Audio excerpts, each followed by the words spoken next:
Salut! Aujourd'hui, je vous retrouve pour une vidéo où ça fait un très long moment que j'avais envie de vous la tourner. À vrai dire, ça fait quand même quelques mois que j'ai plus posté sur YouTube, tout simplement parce que j'ai eu pas mal de changements dans ma vie récemment.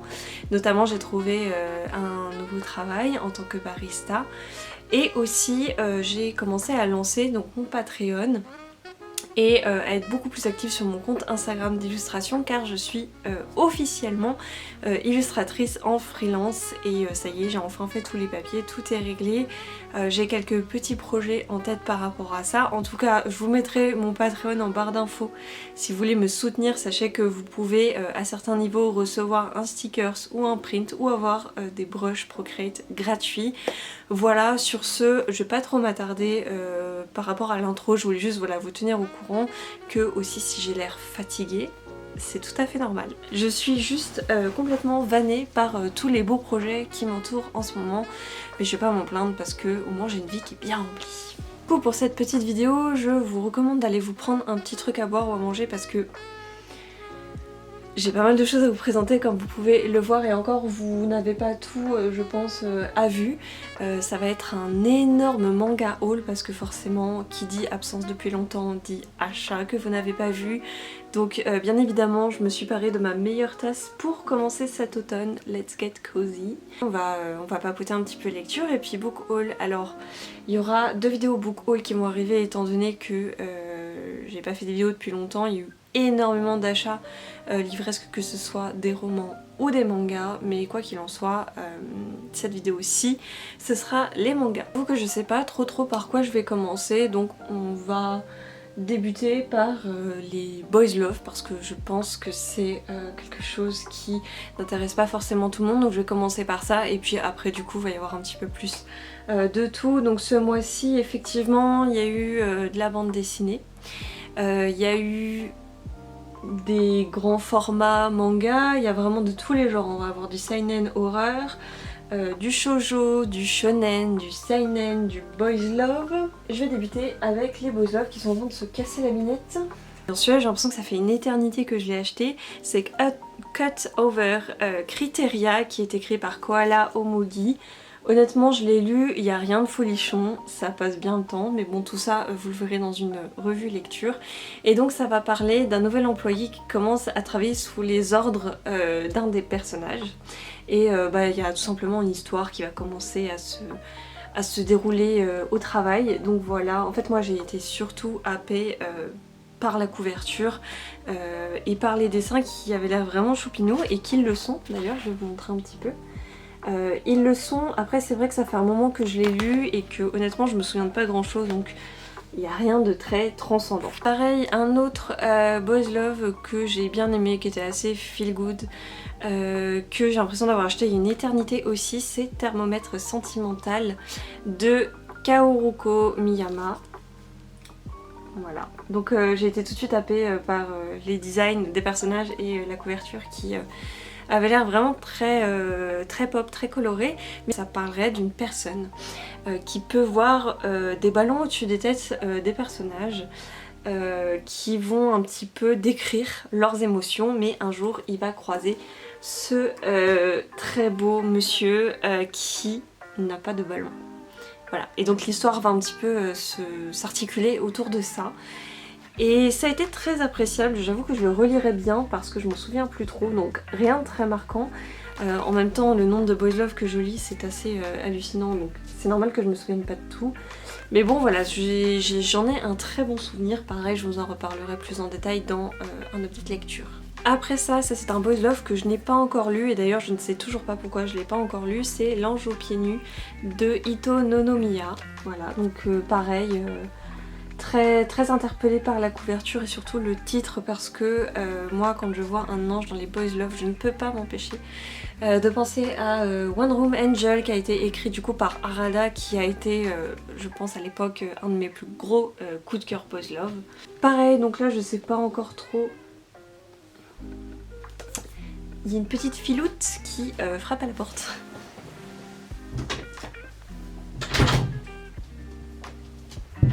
Là je disais que je sais pas encore trop de quoi ça parle, je sais juste que ça va être un ange qui va être envoyé sur Terre, qui va du coup se mettre à habiter avec quelqu'un d'autre.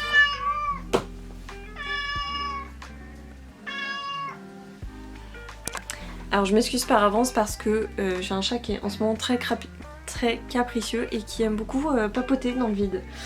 Donc je m'en excuse si on va l'entendre de temps en temps en fond. J'ai craqué sur les derniers jours du printemps de Guri no Jiro. Pareil, je l'ai pas encore lu, une couverture pastel, très poétique, ça pouvait que m'attirer. Honnêtement, je n'ai aucune idée de quoi ça parle. Je sais juste que ça a l'air d'être un boys love voilà, assez sentimental qui va me faire passer une très bonne soirée. C'est par la personne qui a écrit L'enfant et le maudit, donc Nagabe. C'est Monotone Blue, qui est un boys love qui va se dérouler au lycée avec des personnages, je sais pas comment on dit, anthropomorphes. Je me rappelle plus du tout comment on appelle ce genre de personnages animaux. Mais enfin bref, ça va être une histoire très touchante qui va aussi parler un petit peu du harcèlement. Donc j'ai pas envie de trop en dire, mais sachez que si vous avez envie d'un boys love qui est très posé, qui n'a aucune scène explicite, qui est très doux et qui a une bonne morale, je vous le conseille fortement, surtout que les dessins sont juste sublimes. Enfin moi en tout cas c'est quelque chose qui m'a vraiment marqué, que ce soit les dessins, le scénario, les personnages. J'ai trouvé qu'il y avait beaucoup de choses très touchantes dans ce manga, donc je vous recommande vivement si vous ne l'avez pas encore acheté. Je continue avec toujours un boys love, Lullaby of the Dawn, qui est sorti du coup récemment chez Taifu Comics.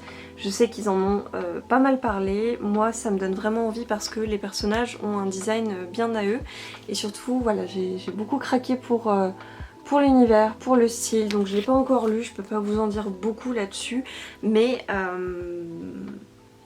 ça a l'air vraiment pas mal. Je vais essayer d'accélérer parce que sinon on va tous dormir là. J'ai acheté Scarlet Secret de Tomo Serizawa. Pareil, la couverture m'a attirée, je pense que dans la plupart des boys love c'est le cas. Surtout que là ça a l'air de se passer, je sais pas si ça a l'air d'Edo, mais en tout cas ça en a tout l'air. Voilà, des dessins aussi qui ont l'air vraiment au top, je vous en dis plus quand je l'aurai lu. Il en reste plus que 3, j'en ai trouvé un d'occasion qui s'appelle Le Rossignol Rêve de printemps de Nago Nayuta. Pareil, la couverture sublime, et surtout moi j'aime beaucoup les boys love qui tournent autour un petit peu des histoires yakuza, de bandes, etc. De mafia, c'est quelque chose que j'aime beaucoup lire de temps en temps, même si c'est vrai que ça change un petit peu de ce que j'ai l'habitude de lire, mais c'est quand même très sympa.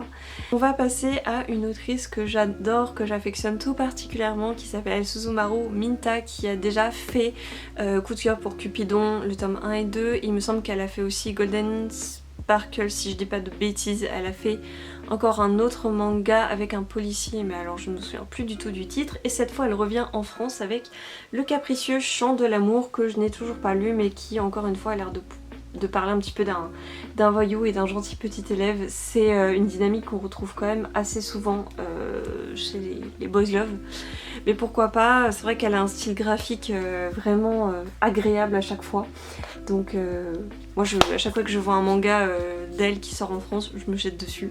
Le dernier boys love de ce mois-ci, c'est Ambre Flottant, pareil, que j'ai réussi à trouver d'occasion assez rapidement, ce qui est très étonnant. Je ne sais absolument pas de quoi ça parle, mis à part que c'est écrit par Kagis, et je crois que je n'ai jamais encore lu d'œuvre de cette auteure ou autrice, je ne sais pas trop. Ça va être un petit peu au petit bonheur la chance au niveau de la pioche. On a le tome 3 de Sakura Saku, et ne me tapez pas les doigts.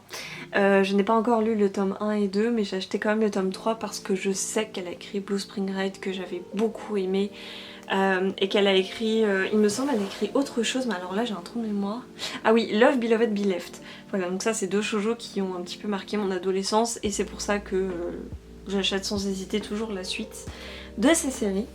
Une série chouchoute du moment, Ton visage au clair de lune, le tome 5, et il me tarde que le tome 6 sorte pour que je puisse les enchaîner. Je ne supporte pas les lire un par un parce qu'ils sont tellement bien que j'ai toujours envie de rester plus longtemps dans l'univers, donc pareil, je l'ai toujours pas lu, mais je vous en dirai plus très bientôt. Continuez en beauté sur les shoujo, il y a eu un premier collector qui est sorti pour A Thing of Affection, et évidemment j'ai craqué dessus parce que nous avons un petit artbook qui est donné avec. Et bon, comment vous dire que le trait de cette illustratrice est juste au top et que je pouvais pas passer à côté. Une autre série chouchoute encore, c'est Toilet Bond Anna Cocoon, le tome 14 et bien évidemment le tome 15 collector. Et oui, avec du coup les deux, bon là je les ai, ils sont dans la boîte, mais les deux porte-clés acryliques. Donc voilà, au top, comme toujours. Neko Damari qui est écrit par Gumoto, Nid de chat. Donc là c'est une série qui va être en 4 tomes que j'ai acheté d'un coup. Moi je sais que quand je suis très fatiguée, quand je suis dans une période où j'ai besoin un petit peu de lecture réconfortante, de lecture doudou, j'aime beaucoup lire des choses qui sont en rapport avec les animaux, notamment les chats et les chiens. C'est vrai que c'est quelque chose qui est très réconfortant, surtout que les dessins sont vraiment adorables. D'ailleurs si vous voyez un petit truc bouger ici, c'est la queue de mon petit chat. Je vais vous montrer un petit peu les petits dessins. C'est vraiment très mignon, on va suivre du coup le quotidien de 4 petits chats qui vivent avec une petite demoiselle qui vit toute seule. Ils vont tous les 3 avoir leur caractère bien à eux et souvent ça va mener à des petites bêtises dans l'appartement. Le tome 3 de My Happy Maria, j'ai toujours pas lu le tome 1 et 2, pareil, je pense que je vais les enchaîner, j'aimerais bien le faire prochainement. Que dire à part que tout le monde parle de la série sur Netflix. Évidemment je la regarde pas, je préfère toujours lire les livres avant de commencer les séries. Et oui. Une série qui est en train de se faire pas mal connaître ces derniers temps, je pense que vous en avez aussi peut-être entendu parler. Blue Box de Koji Miura chez Delcourt Tonkam. Donc j'ai pris tous les tomes, j'aimerais beaucoup les enchaîner aussi, donc le tome 2. Les héroïnes ont l'air juste trop mignonnes. Le tome 3. Si je veux bien faire focus. Et du coup le tome 4 qui est sorti au mois de septembre, octobre. Septembre. J'avais un énorme retard sur une de mes séries coup de cœur, chouchou, les séries qui remontent le moral quand ça va pas trop. Aurémia, j'ai pris le tome 6 à 12. Donc là il n'y a pas le 11 parce qu'en fait le 11 je l'ai acheté dans sa version collector avec le guide des personnages plus, vous savez, les petits trucs comme ça transparents là pour prendre des photos comme sur Instagram.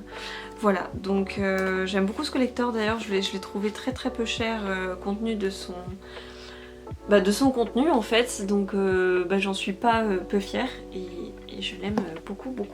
Mon shonen du moment, j'ai pris le tome 9 et 10 de Frieren, dont le 10 collector qui est avec des badges. Voilà, donc on a 6 badges et du coup une jaquette alternative il me semble. Pareil, il faut vraiment que je me mette à jour sur cette série. J'attends un peu l'hiver parce que pour moi c'est quelque chose qui est très hivernal, ils sont toujours très couverts, dans un univers qui est beaucoup sous la neige, etc. Donc c'est vrai que j'ai un petit peu du mal à lire ça en plein été et je pense que c'est pour ça aussi que je n'ai pas encore...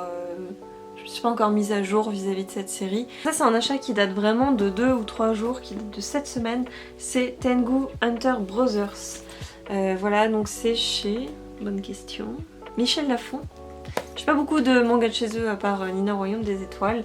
J'ai été très attirée par la couleur des couvertures et surtout les designs de personnages qui sont, ma foi, plutôt plaisantes pour les yeux. Ça va parler surtout de Tengu et je pense que c'est ça qui m'a vraiment attirée parce que j'ignore si vous le savez, mais je suis une énorme fan de yokai. Et donc moi quand je vois Tengu, souvent j'achète parce que j'aime énormément les Tengu et donc voilà. Je sais pas encore ce que ça vaut, mais peut-être que je les ferai lire à mon copain avant moi. Je ne sais pas. Je vais terminer la section manga en beauté avec un de mes auteurs préférés de tout confondu. Junji Ito, donc, qui a sorti récemment, en tout cas pas lui, mais Mangetsu et Delcourt Tonkam se sont passés le mot pour nous faire des sorties de Junji Ito de manière extrêmement récurrente. L'école décomposée, voilà, donc ça c'est chez Mangetsu. Il est assez fin mais il me tarde de les lire, je pense que je vais me faire un petit marathon aux alentours d'Halloween, donc là à la fin du mois. Je pense que je vais me lire ou relire tous les Junji Ito. Donc on a l'école décomposée. On va avoir Fragments d'horreur, pareil. J'aime beaucoup la référence sur la couverture, je trouve que c'est très très chouette de l'avoir choisi en tant que couverture. Pareil, relié chez Mangetsu. Le petit dernier qui va être chez Delcourt Tonkam, que j'ai beaucoup attendu, Remina. Je l'ai encore laissé sous blister pour pas l'abîmer, voilà, je l'ouvrirai au moment où je vais du coup le lire. Donc ça c'est un petit cadeau de mon copain pour Halloween, c'est le marché Brume, le souffle des choses de Stéphane Fertz, chez les éditions d'Argo. Alors on se doute tout de suite de pourquoi je l'ai acheté, le style graphique est splendide et surtout on va avoir des petites sorcières et je suis une fana complète des sorcières, et quand j'ai vu vraiment le color script de la BD que j'ai trouvé vraiment extrêmement bien fait, très très joli à l'œil, voilà, on sent que ça va être très cosy à lire pour Halloween, vous voyez, hop, quel magnifique color script. Donc voilà, j'ai très très hâte et je remercie très fort mon copain s'il passe par là pour cette BD. Ça c'est un cadeau de moi à moi-même, j'ai acheté Paix à mon âme de Sweeney Boo. Alors par contre, oui c'est ça, c'est chez Hachette. Donc je sais pas exactement de quoi ça va parler, je sais juste que c'est une académie de sorcellerie et que les dessins pareil ça m'a tout de suite plu quand je l'ai feuilleté. Toujours avec des petites sorcières, donc pour changer hein. Voilà, donc ça c'est les deux BD et du coup en dernier je vais vous présenter un livre qui me tient beaucoup à cœur parce que c'est une illustratrice que je suis depuis maintenant un certain temps. C'est Tout l'art de Sibylline Maynet, je ne sais jamais comment son nom se prononce, et donc c'est Rêverie, voilà, donc c'est son premier livre d'illustration qui est sorti chez Dargo, où en fait on va avoir un petit peu son process, des interviews, des petites illustrations. Donc si vous ne la connaissez pas, vous pouvez toujours chercher sur Instagram Sibylline, normalement elle est très très facile à retrouver. Mais donc voilà, on va avoir un petit peu ses explications, comment elle a débuté, son studio, ses croquis, etc. Ses différentes techniques. C'est vraiment un livre qui est très très complet sur elle, sur sa manière d'illustrer. Et je me suis dit que c'était très important pour moi en tant qu'illustratrice aussi de regarder un petit peu le travail de mes autres entre guillemets collègues. Et voilà, c'est tout pour ce book haul manga. J'espère vous retrouver, avoir le temps en tout cas de vous retrouver très prochainement pour un book haul de romans, voilà, qui va être plus centré parce que là aussi il va y avoir pas mal de choses.